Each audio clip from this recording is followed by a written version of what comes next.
دنیا کے اندر ڈھیر سارے واقعات ہوتے ہیں، ہم روز دیکھتے ہیں فلاں آدمی جوانی میں انتقال کر گیا، ابھی بالکل جوان تھا، کوئی بیماری نہیں تھی، کوئی آثار نہیں تھے، کوئی بڑھاپا نہیں تھا، کوئی بال سفید نہیں تھے، چلا گیا، رخصت ہو گیا۔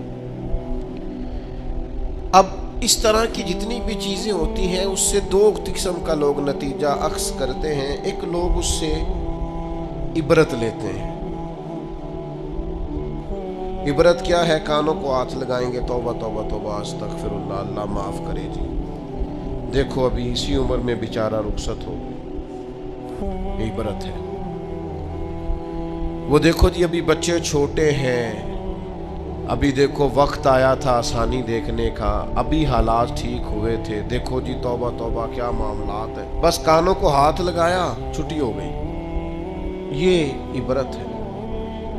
اور کچھ لوگ ایسے ہوتے ہیں جو ان چیزوں سے نصیحت حاصل کرتے ہیں۔ وہ کہتے ہیں یار وہ جوانی میں چلا گیا تو میں بھی تو جا سکتا ہوں نا، لہذا وہ کیا کرتے ہیں؟ وہ اپنے آپ کو بدلتے ہیں، اپنے اعمال کو بدلتے ہیں، اپنے اخلاق کو بدلتے ہیں، اپنے کردار کو بدلتے ہیں، اپنے شب و روز کو بدلتے ہیں، اپنی صبحوں اور شاموں میں تبدیلی لاتے ہیں، اپنی جوانی کو ضائع نہیں کرتے۔ میں اور آپ روزانہ ڈھیروں عبرت کی چیزیں اپنے معاشرے میں دیکھتے ہیں۔ ہمارے قریبی لوگ چلے گئے،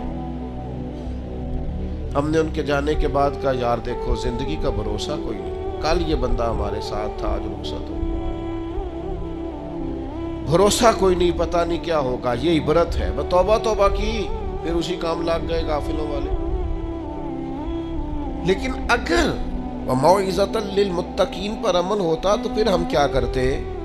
پھر ہم کہتے یار اگر وہ چلا گیا ہے تو بیٹھے میں نے بھی نہیں رہنا، جانا مجھے بھی پڑے گا، لہذا تیاری کرو۔ عبرت اور نصیحت اس میں فرق ہوتا ہے۔ ہم چیزوں کو بطور عبرت دیکھ تو لیتے ہیں پر ان سے نصیحت حاصل نہیں کرتے۔ ہمیں نصیحت حاصل کرنی۔ قرآن مجید فرقان حمید کے اندر بہت ساری قوموں کے احوال اللہ نے بیان فرمائے۔ کس لیے بیان کیے؟ قرآن کوئی معاذ اللہ ہمیں کوئی واقعہ سنا کے ایسے ہی گزرنا تو نہیں چاہتا، لیکن اتنی قوموں کے حالات ہیں، جگہ جگہ ذکر ہے جناب نوح کا ان کی قوم کا، جناب داؤد کا ان کی قوم کا، جناب لوط علیہ السلام کا ان کی قوم کا، جناب شعیب علیہ السلام کا ان کی قوم کا، جگہ جگہ پہ ذکر ہے، تذکرہ ہے، انبیاء نے انہیں سمجھایا ہے، وہ باز نہیں آئے، اس کی انہیں سزا ملی ہے۔ جناب شعیب علیہ السلام کی قوم ناپ تول میں کمی کرتی تھی، یوں سمجھ لیجئے کہ جتنے پیسے لیتی تھی اتنا مال نہیں دیتی تھی، اللہ نے عذاب دیا انہیں۔ ہم نے قرآن مجید کے اندر اس واقعہ کو پڑھا، اس حالت کو دیکھا، اب جب ہم نے وہ عذاب والی چیزیں پڑھی نا، ان پر عذاب آیا، وہ چیخ کی آواز آئی زوردار، اتنی زوردار کہ لوگ تاب نہ لا سکے اور مر گئے۔ تو ہم نے کہا توبہ توبہ، اللہ معاف کرے، اللہ معاف کرے۔ بس یہ ہے عبرت اور نصیحت، یہ ہے کہ کچھ بھی ہو جائے آج کے بعد ناپ تول میں کمی نہیں کرے، جو مرضی ہو جائے، جتنے مرضی غربت آ جائے، جتنے مرضی حالات ابتر ہو جائیں، لیکن ہم کبھی بھی کسی شخص کے ساتھ یہ والا معاملہ نہیں کریں گے کہ پیسے پورے لیں گے چیز تھوڑی دیں گے۔ اس عبرت سے نصیحت کیا حاصل کی؟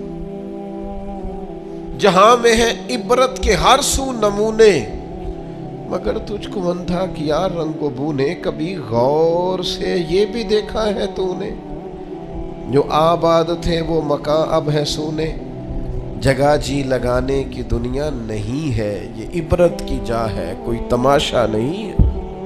غور یہ کرنا ہے کہ وہ والا جرم، وہ والی خطا، وہ والا معاملہ کہیں ہمارے اندر تو نہیں ہے۔